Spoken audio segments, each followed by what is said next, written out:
üfüqünü açanda, böyük şeylərə layiq görəndə özünü, ona hazır olub olmadığını da görmüş olur. Mən buna hazıram yoxsa yox?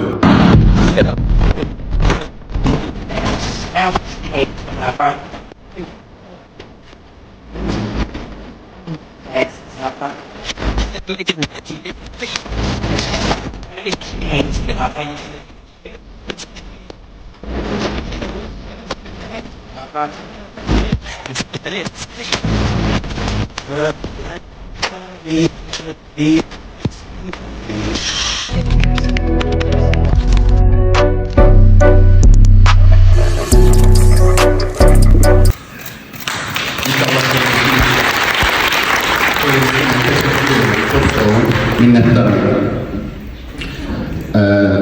Herkesi biznes klubumuzun üzvü kimi, herkesi tebrik ederim.